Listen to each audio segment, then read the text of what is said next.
Hello friends, good morning. आज हम रिकार्डिक equation का अगला भाग पढ़ेंगे। अगर हम रिकार्डिक इक्वेशन के 4 पर्टिकुलर हल दे रखे हों तो उन चारों के आधार पर हमें उनका क्रॉस प्रोडक्ट है या ये कहते हैं उनका क्रॉस रेशियो है, वो कांस्टेंट हमें सिद्ध करना है। तो देखो एक थ्योरम है, उसी के आधार पर वो थ्योरम ये है, the cross ratio of any 4 particulars integral of a Riccati equation is constant. The cross ratio मतलब उनका क्रॉस रेशियो का मतलब है वजन अनुपात, या ये कहते हैं जैसे 4 उसके हल दे रखे P Q R S, तो P minus Q, Q minus R, R minus S, S minus P, ये सारे मान निकाल के उनका क्रॉस गुणा का अनुपात अगर 0 कांस्टेंट आता है वो प्रमेय हमें सिद्ध करनी है। तो देखो अगेन इस प्रमेय में हमें क्या मानना है, एक रिकार्डिक इक्वेशन माननी है, उसके हमें 4 पर्टिकुलर हल मानने हैं। तो माना लेट dy अपॉन dx बराबर y1, क्यों y1 का मतलब ही है dy अपॉन dx बराबर p plus qy plus ry square. ये क्या हो गया, रिकार्डिक equation is a Riccati equation. तो ये रिकार्डिक इक्वेशन हो गई। अब हम क्या मानेंगे कि लेट, और हम जानते हैं कि रिकार्डिक इक्वेशन का हल है, वो प्रीवियस लेक्चर में हम पढ़ चुके हैं।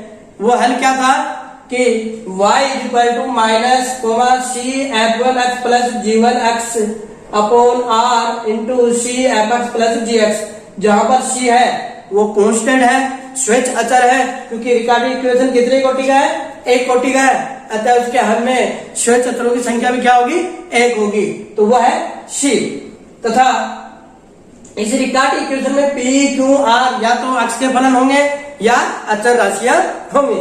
तो यहाँ पर ये r का मान है, ये हल प्रीवियस वीडियो में हमने ये पढ़ा था। तो अब हम मान लेते हैं, क्योंकि ये हमने मान लिया रिकार्डिक इक्वेशन है, उसका हल भी हमने पहले ज्ञात कर चुके हैं, वो ये है।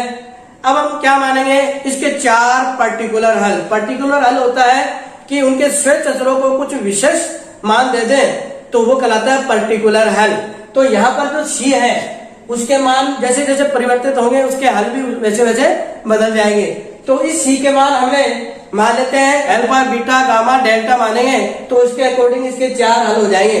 तो माना इसके 4 पर्टिकुलर हल है P Q R S। तो हमने मान लिया लेट Px Qx Rx और Sx are 4 particular solution of equation first या रिकार्डिक इक्वेशन फर्स्ट। देन चूंकि ये इसके 4 पर्टिकुलर हल है, तो सी में सी का मान जैसे बदलेंगे तो वो मान भी उसका हल भी बदल जाएगा। तो मान लेते हैं एक बार सी की जगह अल्फा रखा, अल्फा बराबर, तो इसका हल मान लेते हैं, इसका आ गया px। दूसरा बीटा रखा तो qx आ गया, तीसरा मान लो गामा रखा तो rx आ गया, चौथा डेल्टा रखा तो sx आ गया। अब ये हमने यहां तक इस प्रमेय में दिया हुआ है। अब हमें सिद्ध क्या करना है, the cross ratio of is constant, कि इसका क्रॉस अनुपात है वो कांस्टेंट होता है। तो इसके लिए हम क्या ज्ञात करेंगे, p minus Q, q minus r, r minus s और s माइनस p, ये ज्ञात करेंगे पहले। तो देखो now p minus Q, p का मान ये रहा और q का मान ये रहा, तो इनमें देखो क्या आ जाएगा, minus alpha f1x plus g1x upon r alpha fx plus gx, और माइनस माइनस हो जाएगा प्लस, और ये आ जाएगा beta f1x plus g1x upon r beta fx plus gx। तो देखो इसका लघुत्तम लेके इसको सरल करेंगे तो 1 अपॉन r कॉमन आ जाएगा। तो ये इसका मान जब सरल करेंगे तो आ जाएगा हमारे पास r alpha fx plus gx into beta fx plus gx। अब क्या करेंगे, इसको इससे गुणा करेंगे, इसको इससे गुणा करेंगे और इसको सरल करेंगे। तो देखो alpha beta F x F one x, यहाँ पर क्या आएगा प्लस का, ये तो आ जाएगा माइनस का, और alpha F x, alpha beta F x F one x, plus और माइनस कैंसिल हो जाएगा। फिर देखो ये प्रोडक्ट इससे गुणा होगा और ये प्रोडक्ट इससे गुणा होगा, तो ये भी इसका फाइनल उत्तर क्या आ जाएगा, देखो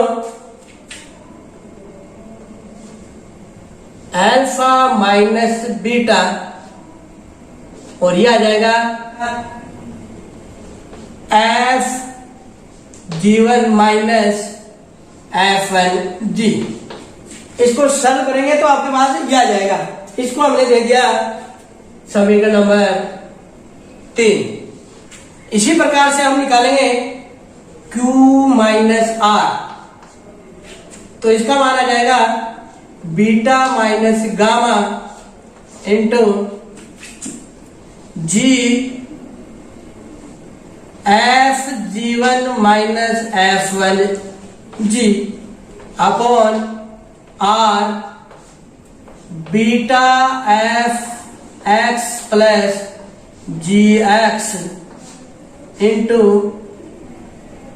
gamma F X plus G X. इसी प्रकार से हम निकालेंगे आर माइनस एच का मान।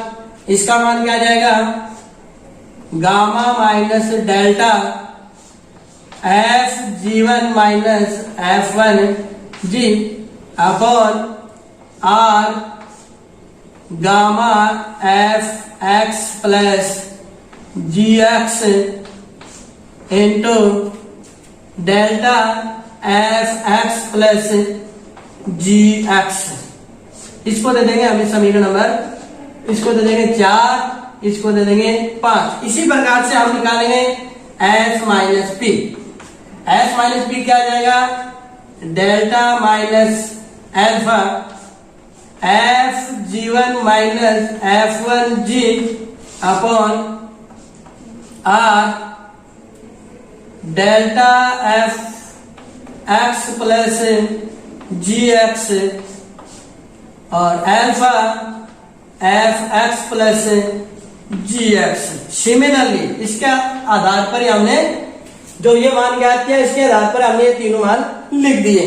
तो देखो अब क्या करेंगे, ये सारे मान आ गए, तो अब हम क्या करेंगे, P माइनस क्यू को R माइनस एच से गुणा और इसको इससे गुणा करके इनका अनुपात लेंगे। तो देखो क्या जाएगा, P minus Q into R minus H upon Q minus R और S माइनस P। इसका इन दोनों का गुणा और इन दोनों का गुणा करके अनुपात निकालेंगे। तो देखो इसको इससे गुणा करेंगे और इसको इससे गुणा करेंगे, मतलब 3 और 5 को गुणा और 4 और 6 को गुणा। तो देखो नीचे वाले पद हैं वो कट जाएंगे, आर का मान भी कट जाएगा और ऊपर वाला पद भी कट जाएगा। ओनली बचेगा क्या, alpha minus beta into gamma minus delta upon beta minus gamma into delta minus alpha. अब चूंकि हम जानते हैं कि अल्फा बीटा गामा क्या है, कांस्टेंट राशि, और कांस्टेंट में से कांस्टेंट घटाएंगे तो कांस्टेंट और कांस्टेंट राशि को गुणा करेंगे तो कांस्टेंट, और कांस्टेंट राशि में कांस्टेंट राशि का भाग लगाएंगे तो वो भी कांस्टेंट आएगी। तो ये बराबर आ जाएगा कांस्टेंट। और ये हमें सिद्ध करना था, the cross ratio of any four particular integral of A recording equation is constant. तो हमने क्या किया, पहले रिकार्डिंग इक्वेशन मानी, फिर उसका जनरल व्यापक हल मान लिया और उसमें 4 पर्टिकुलर हल के लिए हमने सी की जगह एक बार अल्फा रखा, एक बार बीटा रखा, एक बार गामा रखा और एक बार डेल्टा रखा। उनके according P Q R S उसके हल आ गए। ये ज्ञात करने के बाद में हमने क्या किया, P minus Q, Q minus R minus S minus P का मान ज्ञात किया और उनका गुणा करके भाग लगाया तो वो मान आ गया हमारे पास कांस्टेंट। इसका मतलब हम जानते हैं the cross ratio of any four particular integral of a Riccati equation is constant। अब देखो हम इस Riccati equation का एक अगला भाग पढ़ेंगे जिसमें वन पर्टिकुलर सॉल्यूशन अगर दे रखा हो तो उसका कैसे जर्नल व्यापक सॉल्यूशन ज्ञात करते हैं, जनरल सॉल्यूशन कैसे ज्ञात करते हैं। तो देखो मान लेते हैं, माना लेट dy अपॉन dx बराबर y1 is equal to p plus qy plus ry square is a Riccati equation, जहां पर p q r या तो अक्ष के फलन होंगे या अचर राशियां होंगी। तो ये क्या होगी, रिकार्डिक इक्वेशन। अब मेथड क्या है, इस रिकार्डिक इक्वेशन का एक पर्टिकुलर हल दिया हुआ हो। तो देखो माना one particular solution of equation one is known as y is equal to px। मान लेते हैं उस रिकार्डिक इक्वेशन का एक पर्टिकुलर हल y बराबर px है। इसका मतलब ये इसका हल है, तो इसको संतुष्ट करना चाहिए। तो यूज ऑफ इक्वेशन टू, तो use of equation two in equation first we get, तो हमें देखो क्या प्राप्त होगा, p1x is equal to p plus q p plus r p square, समीकरण नंबर 3, समीकरण नंबर 3। तो हमने क्या किया, y की जगह p रख दिया। तो dy अपॉन dx किसका अवकलन करेंगे, तो p1 आएगा, या p1 का मतलब है p अपॉन dx, ये आ गया। इस p में और इस p में डिफरेंट है, ठीक है, ये कैपिटल है, ये स्मॉल आ गया, तो ये आ गया हमारे पास समीकरण 3। अब क्या करेंगे, ये वन पर्टिकुलर सॉल्यूशन था, हमें इस अवकल इस रिकार्डिक इक्वेशन का इसकी सहायता से जनरल सॉल्यूशन ज्ञात करना है, अभीष्ट व्यापक हल ज्ञात करना है। इसके लिए क्या करेंगे कि लेट माना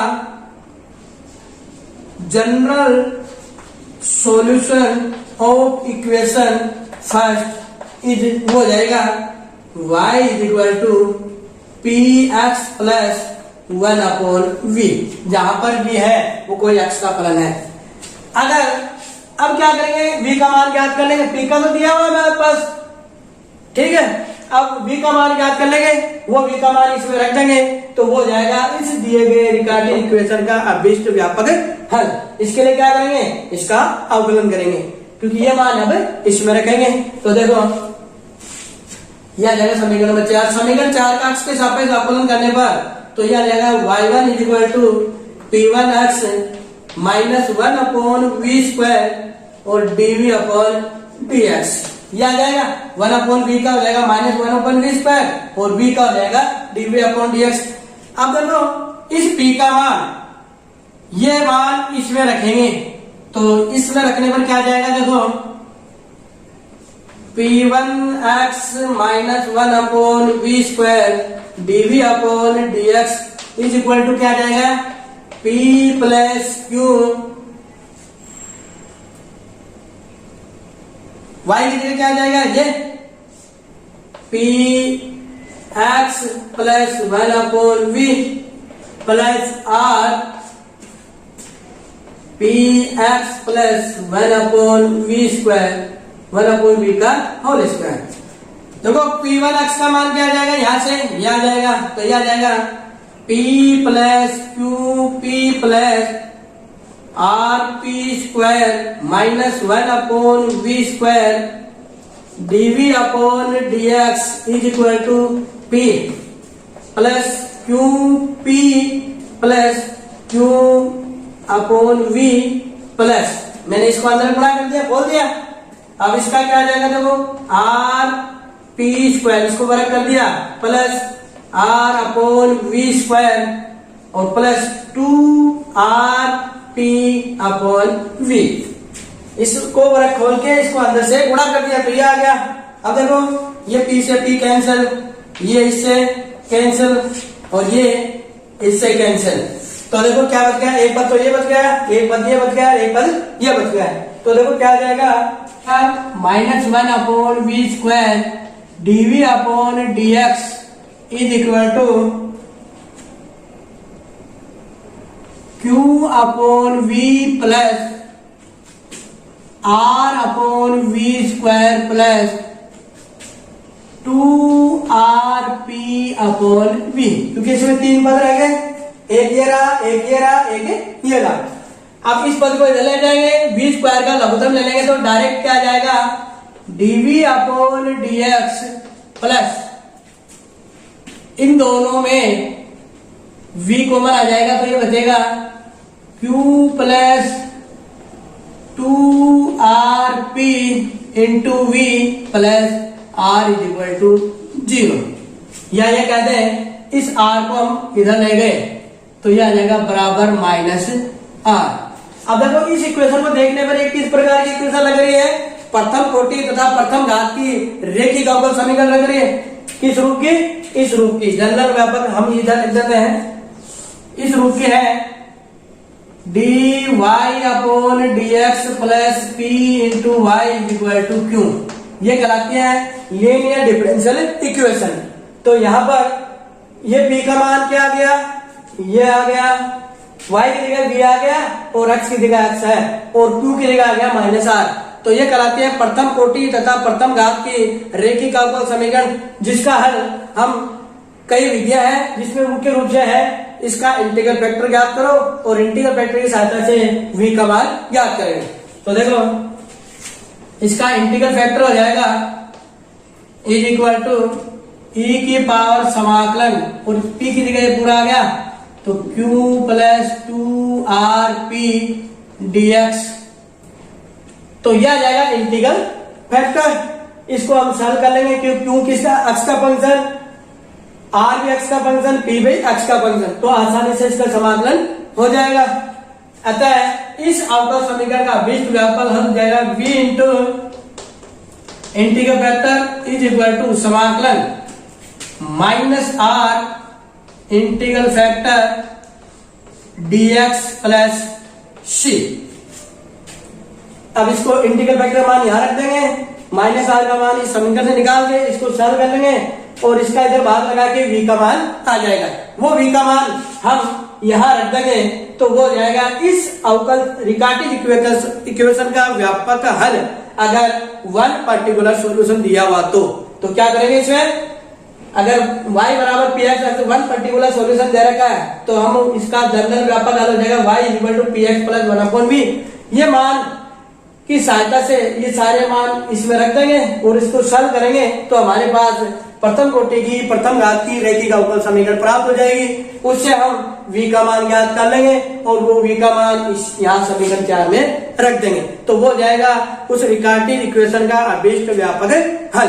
अब क्या करेंगे, इसी मेथड के आधार पर हम एक सवाल हल करते हैं। वो सवाल ये है, find the general solution of the following Riccati equation whose one particular solution is 1 plus 10x। हमारे पास ये रिकार्टेड इक्वेशन दे रखी है y1 is equal to 2 minus 2y plus y square. y1 का मतलब है dy अपॉन dx। हमें क्या दे रखा है, वन पर्टिकुलर सॉल्यूशन, वो ये दे रखा है। ये मतलब इसके अकॉर्डिंग हमारे पास इस p का मान दे रखा है 1 प्लस 10x। तो गिवन रिकार्टेड इक्वेशन इज, तो गिवन रिकार्टेड इक्वेशन इज, वो क्या हो जाएगी, y1 is equal to 2 minus 2y plus y square. इसको दे दिया समीकरण नंबर 1। अब क्या करेंगे, मान लेते हैं इस अवकल समीकरण का अभीष्ट व्यापक हल क्या हो जाएगा, y is equal to 1 plus 10x plus 1/v। क्योंकि ये दे रखा है इसका वन पर्टिकुलर हल, अतः इसका अभीष्ट व्यापक हल हो जाएगा y is equal to particular हल प्लस 1/v। अब क्या करेंगे, ये मान इसमें रखेंगे। इसके लिए इसका पहले x के सापेक्ष अवकलन करेंगे। तो समीकरण 2 का x के सापेक्ष अवकलन करने पर करेंगे तो क्या जाएगा, y1 इज इक्वल टू 1 का अवकलन 0 और 10x का हो जाएगा सेक स्क्वायर x और minus 1/v square dv upon dx। ये हो जाएगा इसका हल। अब ये मान समीकरण 2 और ये समीकरण 3 हम क्या करेंगे, इसका मान समीकरण 1 में रखने पर रखेंगे तो देखो क्या जाएगा, sec square x minus 1/v square dv upon dx। ये तो आ जाएगा y1 का मान बराबर 2 माइनस 2 y की जगह क्या आ जाएगा 1 plus 10x plus 1 upon v और plus 1 plus 10x plus 1 upon v का होल स्क्वायर, क्योंकि y स्क्वायर की जगह रख दिया। अब देखो इसको और सॉल्व करते हैं तो आ जाएगा sec square x minus 1 upon v square dv upon dx is equal to क्या आ जाएगा 2 minus 2 10x minus 2 upon v। इस ब्रैकेट को खोल दिया और इसका वर्ग खोलेंगे तो क्या आ जाएगा plus 1 plus 10 square x plus 1 upon v square plus 2 10x plus 2 10x upon v plus 2 upon v, क्योंकि 2ab plus 2bc plus 2ac ये आ गया। अब देखो ये 2 से 2 कट गया, माइनस का 2 10x प्लस का 2 10x से कट गया और देखो 1 प्लस 10 स्क्वायर की जगह क्या आ जाएगा सेक स्क्वायर, ये सेक स्क्वायर से ये सेक स्क्वायर कट गया और ये माइनस 2v से माइनस 2 अपॉन v से प्लस का 2 अपॉन v कट गया, तो ओनली इधर एक पद ये बचा और इधर ये पद बचा, तो ये आ जाएगा minus 1 upon v square dv upon dx is equal to आ जाएगा 1 अपॉन v स्क्वायर प्लस का 2 10x अपॉन v। दोनों तरफ माइनस v स्क्वायर का लघुत्तम ले लेंगे तो ये क्या जाएगा dv अपॉन dx और माइनस इसको इधर ले जाएंगे तो ये तो प्लस हो जाएगा और ये इधर आ जाएगा तो ये आ जाएगा प्लस का 2 10x into v is equal to minus 1। मैंने क्या किया इस पद को इधर ले गए, इस पद को इधर लाया और v स्क्वायर का लघुत्तम ले लिया और उसको सॉल्व करने पर आपके पास ये आ जाएगा। और ये इक्वेशन क्या है, ये समीकरण 4 है, वो प्रथम कोटि तथा प्रथम घात की रैखिक अवकल समीकरण है जो dv upon dx plus 2 10x into v is equal to minus 1, जो इस रूप की बन रही है dy upon dx plus p into y is equal to q, जहां पर ये कहलाती है प्रथम कोटि तथा प्रथम घात की अवकल समीकरण, जहां पर p का मान क्या हो गया 2 10x, y की जगह क्या हो गया v और x की जगह x है और q की जगह आ गया माइनस 1। तो इसका हल ज्ञात करने के लिए पहले हम पार्टिकुलर इंटीग्रल फैक्टर ज्ञात करेंगे। तो देखो इंटीग्रल फैक्टर क्या आ जाएगा, integral factor is equal to e की पावर समाकलन p की जगह क्या आ गया 2 10x dx is equal to e की पावर 2 cos से समाकलन में से बाहर आ गया और 10x का यार वीडियो चल रहा है बीच में रुक नहीं सकता 2 मिनट और नहीं मैं पूछ रहा। हाँ बस 2 मिनट 2-3 मिनट कोई बात नहीं। हाँ ठीक।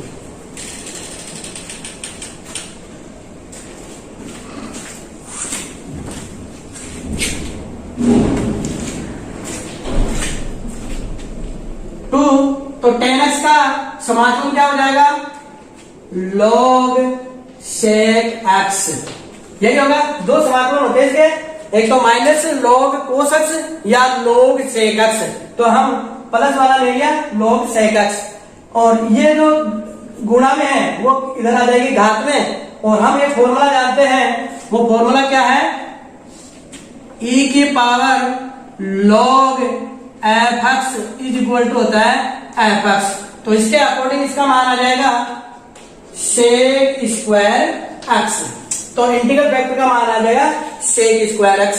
अतः इस समीकरण 4 का अभिष्ट व्यापक हल हो जाएगा v into integral factor is equal to समाकलन -1 into integral factor dx plus c,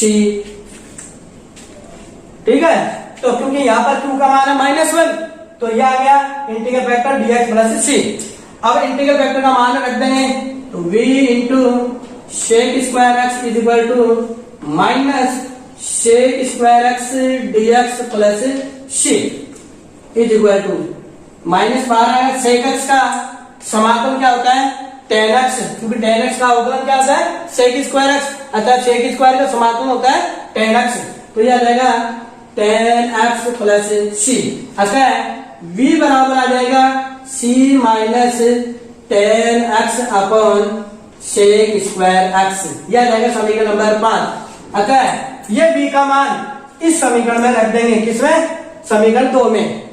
2 में रखने पर दिए गए रिकार्डिंग अवकल समीकरण का अभीष्ट व्यापक हल हो जाएगा y is equal to 1 plus tan X plus v की जगह रख देंगे तो ये आ जाएगा sec square X upon C minus tan x.